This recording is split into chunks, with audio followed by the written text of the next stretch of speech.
دنیا کے اندر بڑی ٹربولنس ہے پاکستان اور افغانستان کی جنگ کی.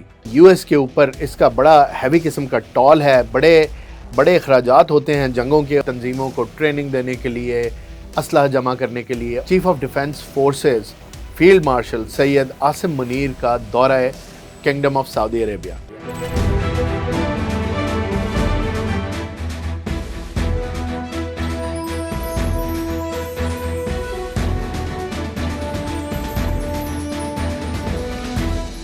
بسم اللہ الرحمن الرحیم. میں ہوں چودھری محمد فراز. آپ دیکھ رہے ہیں فیکٹ فورس گلوبل کا ایک اور ایپیسوڈ. ناظرین, امید کرتا ہوں کہ آپ کے پیارے اور آپ کے عزیز سب خیر خیریت سے ہوں گے. سب سے پہلے آج کے پروگرام میں بات کروں گا پاکستان اور افغانستان کی جنگ کی.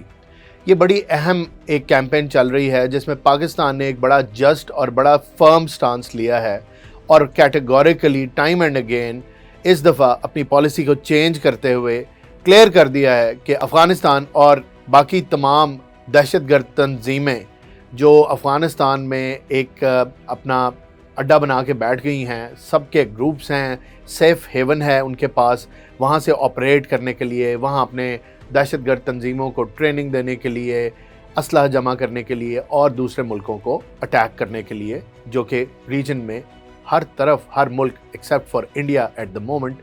اور میرا انالیسس یہ بھی تھا کہ once it is over Indians کے اوپر بھی یہ بات گھوم پھر کے آ ہی جائے گی. ابھی اس چیز کا وقت نہیں ہے. بہرحال they are investing on the wrong people. اس طرف بھی آئیں گے. ابھی یہ ہو رہا ہے کہ پاکستان نے جو سٹانس لیا تھا جس کا میں نے شروع میں ذکر کیا, اس سٹانس کو ذہن میں رکھیں تو ہمیں یہ نظر آتا ہے کہ پاکستان بہت زیادہ تیزی کے ساتھ اپنا ٹارگٹ جو ہے وہ اچیو کر رہا ہے. The militants, the terrorist are on the run. ان کی پوسٹیں تباہ ہو رہی ہیں. افغان طالبان ہوں یا افغان رجیم ہو, جو کہ ایک ہی سکے کے دو رخ ہیں. ہمیشہ سے میں یہ کہتا آیا ہوں, لیکن اب یہ چیز ڈکلیئر بھی کر دی پاکستان کی حکومت نے آن دا اسٹیٹ لیول, اور ان میں کوئی فرق نہیں ہے. دے آر نو گڈ اور bad Taliban any more. Taliban, the terrorist, they are the same. ایک ہی کام ہے ان کا, دہشت پھیلانا, موت کا کاروبار کرنا, اور پاکستان کو یہ قبول نہیں ہے. تو آپریشن بڑے زور اور شور سے چل رہا ہے. آپریشن غصب للحق کا ذکر کر رہا ہوں, اور یہ ان کے اوپر بڑا بھاری پڑ رہا ہے. افغانی چاروں طرف سے گھر چکے ہیں اور ان کو مار پڑ رہی ہے.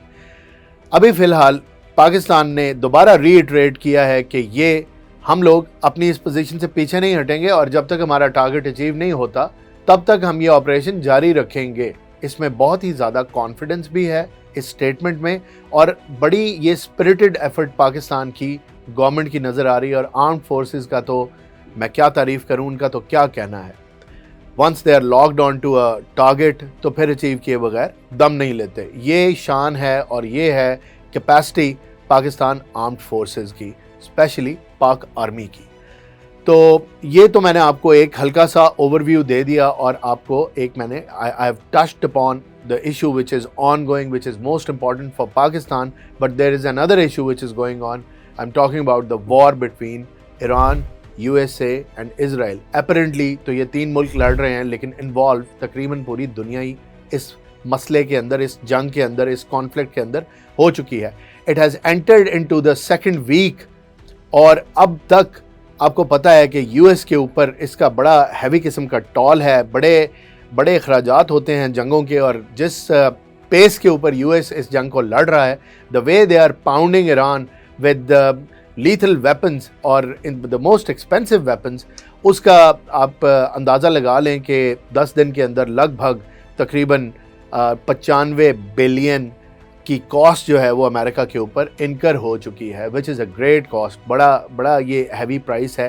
اس کے علاوہ جو دوسری اکنامک ریپرکشنز ہیں آن دا US, وہ اس کے علاوہ ہیں. اس کا بھی تخمینہ کچھ $210 بلین کے قریب آ رہا ہے اس جنگ کے اندر. ظاہر ہے یہ فی الحال ایسٹیمیٹس ہیں, ایگزیکٹلی تو آپ نہیں بتا سکتے, لیکن اندازے آپ ضرور لگا سکتے ہیں.